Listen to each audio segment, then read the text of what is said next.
শুকুৰবাৰে 12 ঘণ্টা জেৰাৰ সন্মুখীন হ'ল তাৰছেম মিত্তাল। জেৰাত সকলো কথা কোৱা বুলি মন্তব্য কৰিছে তাৰছেম মিত্তালে। এছআইটিয়ে মাতিলে পুনৰ আহিম বুলি ক'লে তাৰছেম মিত্তালে। অৱশ্যে জুবিন গাৰ্গৰ মৃত্যুৰ সন্দৰ্ভত তেওঁ কোনো মন্তব্য নকৰিলে বা মন্তব্য কৰাৰ পৰা তেওঁ বিৰত থাকিল। ইফালে কালি এছআইটিয়ে ভাষ্য গ্ৰহণ কৰিলে প্ৰযোজক শ্যামন্ত গৌতমৰ। জুবিন গাৰ্গৰ ঘনিষ্ঠ জুবিন গাৰ্গৰ সৈতে বহুকেইখন চিনেমাৰ প্ৰযোজনা কৰা শ্যামন্ত গৌতমক কালি জেৰা কৰিলে, ক্ষমা কৰিব ভাষ্য গ্ৰহণ কৰিলে শ্যামন্ত গৌতমৰ CIDয়ে আৰু তাৰছেম মিত্তালক জেৰা কৰিলে দিনজোৰাকৈ এছআইটিয়ে। আমি দুয়োটা বিষয় সন্দৰ্ভত জানিবৰ বাবে এই মুহূৰ্তত অনুপ নাথৰ কাষলৈ পোনপটীয়াকৈ আপোনালোকক লৈ যাব বিচাৰিছোঁ। অনুপ নাথ, কালিৰ দিনটোত দেখিবলৈ পোৱা গ'ল বহু প্ৰতিক্ৰিয়াৰ অন্তত তাৰছেম মিত্তালক মতা হ'ল, তাৰছেম মিত্তালক জেৰা কৰা হ'ল। ইমান দিন কিয় লাগিল তাৰছেম মিত্তালক মাতিবলৈ, সেয়াই আচলতে ডাঙৰ প্ৰশ্ন। আৰু আনফালে শ্যামন্ত গৌতমৰ ভাষ্য কালি গ্ৰহণ কৰা হৈছে। আজিৰ দিনটোতো আৰু বহুজনক মতা হ'ব বুলি খবৰ আছে। গোটেইখিনি মই আপোনাৰ পৰা জানিব বিচাৰিছোঁ। ৰাজদীপ, প্ৰথম কথাটো হৈছে 50 দিন হ'ল জুবিন গাৰ্গৰ মৃত্যুৰ, আৰু সেই 50 দিন অৰ্থাৎ প্ৰায় 49 দিনৰ পাছতহে, অৰ্থাৎ 49 দিনৰ দিনটোতে তাৰছেম মিত্তাল আহি উপস্থিত হ'ল এছআইটিৰ ওচৰত বা CID কাৰ্যালয়ত। গতিকে এই গোটেই বিষয়টোৱেই অসমবাসীৰ বাবে এটা বিভ্ৰান্তিকৰ আৰু এটা প্ৰশ্নবোধক বিষয়। আৰু এই কাৰণে প্ৰশ্নবোধক বিষয় যে জুবিন গাৰ্গৰ মৃত্যুৱেই হওক বা জুবিন গাৰ্গৰ যি টকা, সেই টকা আত্মসাৎ কৰাই গোটেই বিষয়খিনিয়ে হওক, কিয়নো ধনৰ লেনদেনৰ যিখিনি বিষয় আছিল আৰু তাৰ সমান্তৰালকৈ মৃত্যুৰ গোচৰত পৰ্যন্ত এইগৰাকী তাৰছেম মিত্তাল কিন্তু এগৰাকী অসমবাসীৰ দৃষ্টিত এগৰাকী অভিযুক্ত আছিল। আৰু এই কাৰণে অভিযুক্ত আছিল যে জুবিন গাৰ্গৰ প্ৰথমৰ পৰা যিগৰাকী মেনেজাৰ, এইগৰাকী তাৰছেম মিত্তাল দীৰ্ঘ সময় আছিল। আৰু তাৰ পাছত তাৰছেম মিত্তালে যিগৰাকী জুবিন গাৰ্গৰ মৃত্যুৰ সময়লৈকে যিগৰাকী মেনেজাৰ হিচাপে আছিল, সেইগৰাকীক দায়িত্ব দি থৈ গৈছিল। গতিকে গোটেই বিষয়খিনি যদি আমি চাওঁ যে জুবিন গাৰ্গৰ লগত যি ধৰণে জড়িত হৈ আছিল তাৰছেম মিত্তাল, এইগৰাকী তাৰছেম মিত্তালক আচলতে ইমান পলমকৈ বা কিহৰ দৰত আচলতে তেওঁলৈ উপজিল যে এছআইটিৰ তেওঁক 49 দিনৰ দিনটোত বা 50 দিনৰ দিনটোতহে এছআইটিৰ ওচৰত বা CID কাৰ্যালয়ত হাজিৰ হ'ল। গতিকে কালি যি ধৰণে গোটেই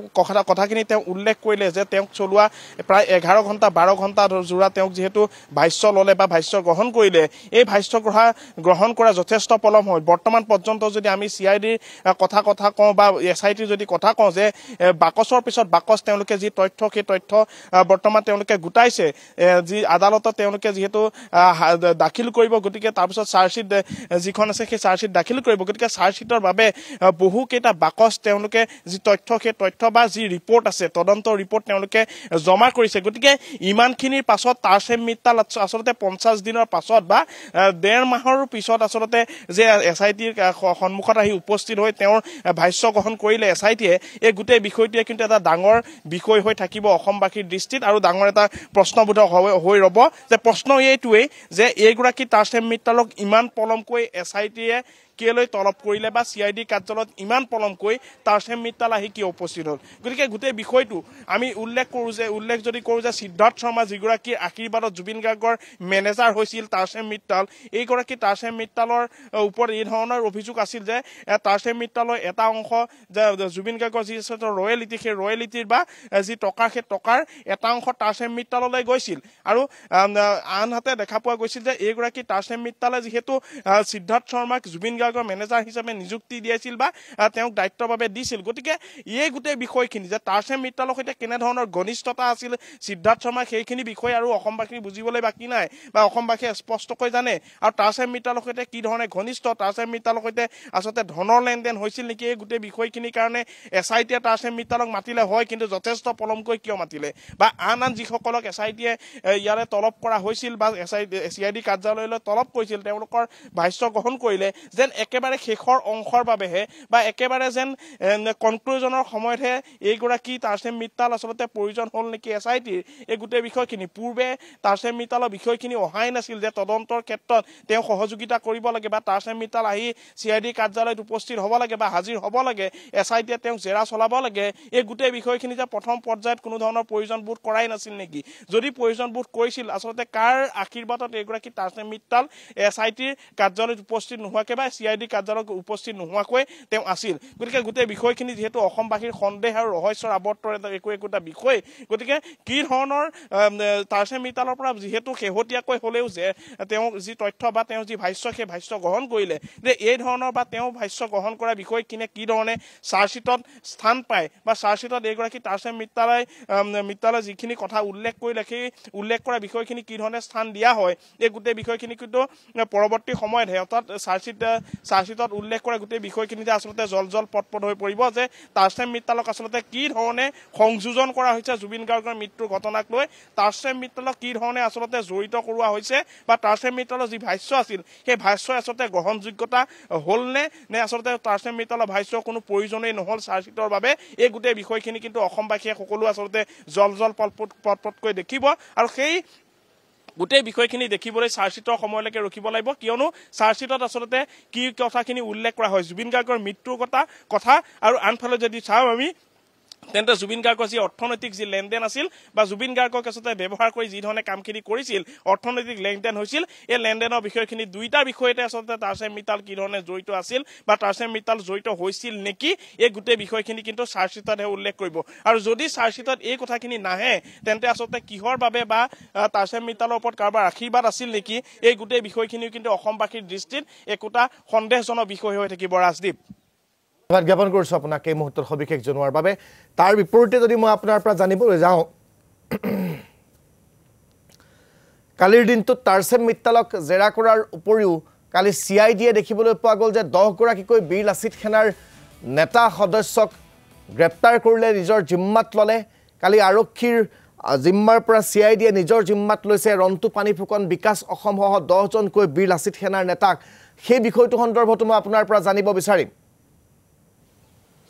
নিশ্চয়কৈ ৰাজদীপ সেয়া হৈছে আন এটা বিষয় যে 5 দিনৰ বাবে CIDয়ে যেহেতু জিম্মাত লৈছে 10গৰাকীকৈ ব্যক্তিক আৰু তাৰ ভিতৰত আছে বীৰ লাচিত সেনাৰ কেইবাগৰাকীও গতিকে ৰন্তু পানী ফুকন বিকাশ অসমসহ 10গৰাকী যেহেতু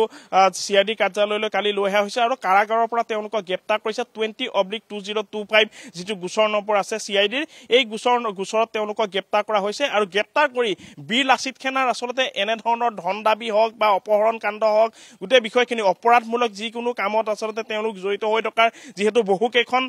এজাহাৰ দাখিল কৰা হৈছে অসমৰ বিভিন্ন স্থানত আমি যদি উল্লেখ কৰোঁ যে যিকোনো স্থানত বা বহুকেইখন জিলাত যেহেতু গোচৰ ৰুজু কৰা হৈছে গতিকে গোটেই গোচৰখিনিৰ ভিত্তিত CIDয়ে যেহেতু নিজাববীয়া এটা গোচৰ লৈছে 20/2025 যিটো গোচৰ লৈছে এই গোচৰৰ ভিত্তিত তেওঁলোকক যি তদন্ত সেই তদন্ত চলাব এতিয়া CIDয়ে গতিকে গোটেই বিষয়টো আচলতে সহজ হৈ থকা নাই হয়তো বীৰ লাচিত সেনাৰ ক্ষেত্ৰত ৰন্তু পানী ফুকনৰ বীৰ যি বিকাশ অসম সহ যি 10গৰাকী আছিল এই 10গৰাকী আচলতে কিমান দিনৰ বাবে কাৰাগাৰত থাকিবলগীয়া হ'ব বা গোটেই বিষয়খিনি কি ধৰণে তেওঁলোকে চাব CIDয়ে চাব এই বিষয়খিনি সময়ত লক্ষণীয় হ'ব কিন্তু বৰ্তমান এটাই কথা উল্লেখ কৰিব লাগিব যে যি ধন দাবী বা অপহৰণ কাণ্ডৰ লগত যেহেতু শেহতীয়াকৈ জড়িত এটা ঘটনাৰ সৈতে নাম সাঙুৰ খোৱা এই কেইগৰাকীক যেহেতু গ্ৰেপ্তাৰ কৰা হৈছিল আৰু গ্ৰেপ্তাৰ কৰি যেহেতু দিছপুৰ আৰক্ষীয়ে গোটেই বিষয়খিনি চাই আছিল বা দিছপুৰ আৰক্ষীৰ থানাত ৰুজু হোৱা গোচৰৰ ভিত্তিত তেওঁলোকক গ্ৰেপ্তাৰ কৰা হৈছিল আৰু সেই গ্ৰেপ্তাৰ কৰি তেওঁলোকক যেহেতু জেল হাজতলৈ প্ৰেৰণ কৰা হৈছিল ন্যায়িক জিম্মালৈ প্ৰেৰণ কৰা হৈছিল গতিকে ন্যায়িক জিম্মালৈ প্ৰেৰণ কৰাৰ পাছত পৰৱৰ্তী সময়ত CIDয়ে যেহেতু 20/2025 গোচৰত তেওঁলোকক পুনৰ গ্ৰেপ্তাৰ কৰিছে গতিকে গোটেই গ্ৰেপ্তাৰৰ আচলতে বিষয়টো বা তেওঁলোকৰ ওপৰত ৰুজু হোৱা যি গোচৰ সেই গোচৰ কিন্তু হয়তো সহজ হৈ থকা নাই কিমান দিনৰ বাবে কাৰাগাৰত থাকিবলগীয়া হ'ব বা কি ধৰণে আচলতে তেওঁলোকক তদন্ত প্ৰক্ৰিয়া চলাই গোটেই চাৰ্জশ্বিট দাখিল কৰিব CIDয়ে সেই বিষয়টো এটা আচলতে গুৰুত্ব দৃষ্টি ৰাখিবলগীয়া বিষয় আৰু এই কাৰণেই যে